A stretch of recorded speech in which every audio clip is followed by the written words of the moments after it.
Halo, apa kabar sahabat Republik Investor? Kembali lagi dengan saya Hendra Wardana. Di video kali ini saya akan coba sharing ke teman-teman mengenai market update dan beberapa saham pilihan untuk seminggu ke depan. Oke, sebelum video ini dimulai, tolong bantu YouTube channel Republik Investor untuk di-subscribe, di-like, dan kalau misalnya memang ada komentar dari teman-teman, silakan komentar di kolom komentar. Kita mulai videonya. Oke, teman-teman bisa lihat pergerakan indeks harga saham gabungan di Jumat kemarin itu ditutup naik 48 poin dengan persentase 0,80% di level 6.126, di mana transaksi IHSG di Jumat kemarin relatif sangat kecil. Kenapa? Karena transaksinya hanya 9,9 triliun. Jadi bisa dibilang relatif sangat kecil dibandingkan dengan transaksi sebelum-sebelumnya. Nah, hari Kamisnya 9,2, nah sebelumnya 11, 12, 10. Jadi beberapa bulan ini memang pergerakan dari IHSG bisa dibilang relatif kecil secara transaksi value. Nah, kalau misalnya kita lihat dari chart sendiri untuk IHSG-nya, oke kita ganti indeksnya sebentar teman-teman. Composite Index. Nah, teman-teman bisa lihat di sini kalau misalnya berdasarkan dari chart bisa dibilang posisi pergerakan IHSG uh, dari bulan 4 di sini pergerakannya sideways. Pergerakannya sideways bisa dibilang range-nya itu low-nya di 5742 dan teman-teman bisa lihat di resistennya di sini. Nah, teman-teman bisa lihat.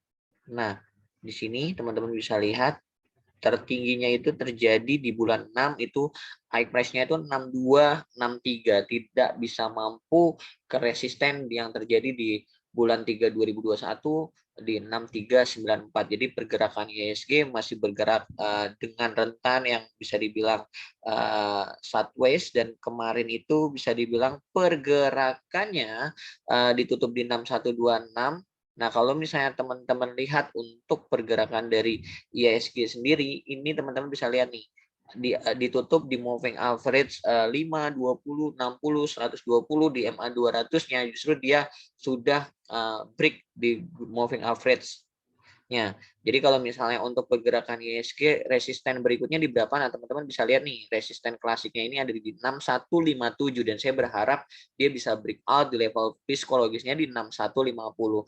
Support untuk IHSG sendiri teman-teman bisa lihat di sini shadow-nya agak panjang. Jadi shadow-nya itu low-nya 6056, pas banget di moving average 120 di 6055. Jadi support untuk IHSG sendiri ada di 6055, resistennya itu ada di 6156 untuk pergerakan dari IHSG. Nah, pergerakannya kenapa naik kemarin? Karena kabar dari The Fed sendiri informasinya bahwa tidak akan terburu-buru dalam menaikkan suku bunga acuannya. Mungkin ini yang direspon positif oleh kalangan investor. Begitupun juga Dow Jones pergerakannya high price-nya terus. Nah, kita masih menunggu apakah IHSG bisa kembali ke all time high-nya. Nah, kalau misalnya untuk COVID sendiri, memang angka COVID di Indonesia relatif turun drastis, tapi yang kita harus waspadain, ada informasi bahwa ada varian baru, namanya itu varian Mu, yang infonya itu kebal sama vaksin. Nah, kita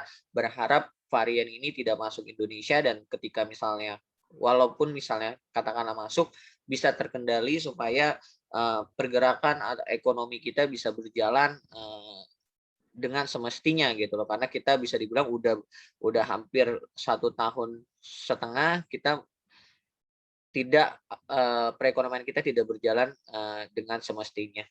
Oke, itu untuk pergerakan dari IHSG dan sentimennya. Nah, kita akan lihat dari awal Agustus kira-kira sama apa aja yang banyak diakumulasi. Sorry, awal September.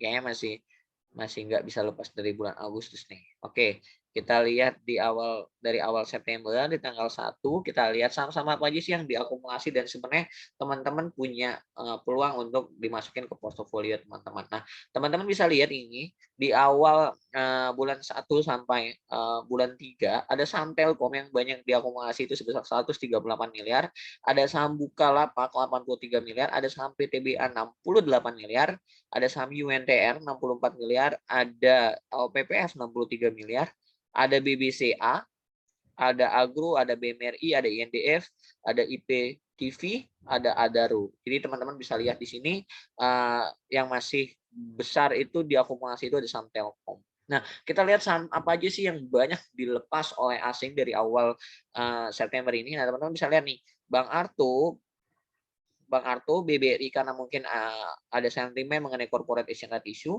ada TOWR, ada DMMX, ada MSIN, ada Pegas, ada BBNI. Oke, kita bahas dulu tadi yang menarik yang diakumulasi saham Telkom. Bagaimana sih akumulasi asingnya udah oke, tapi bagaimana dengan sahamnya? Kita akan coba beri sudut pandang mengenai saham Telkom.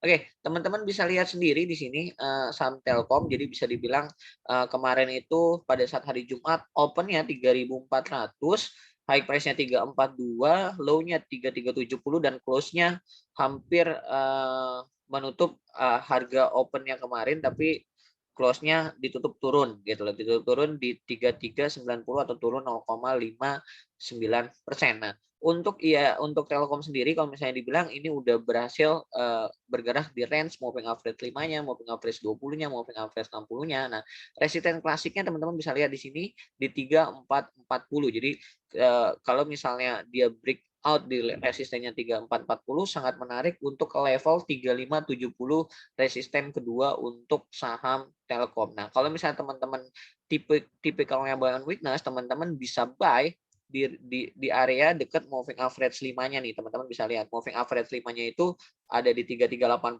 Nah, itu turun dari 10 poin. Atau teman-teman pengen tipikal yang lebih sabar lagi nunggu di MA20 di 356 atau 355 atau 3360. Nah, teman-teman tipikal yang mana nih? Kalau misalnya teman-teman tipikal yang buy on weakness, melihat kondisi dari globalnya dulu, kondisi dari makronya dulu. Nah, itu teman-teman bisa buy on weakness untuk saham Telkom. Intinya di awal September saham Telkom banyak diakumulasi oleh asing. Oke, terus ada saham Bukalapak. Nah, Bukalapak ini cenderung masih sideways, tapi ketika misalnya dia sideways,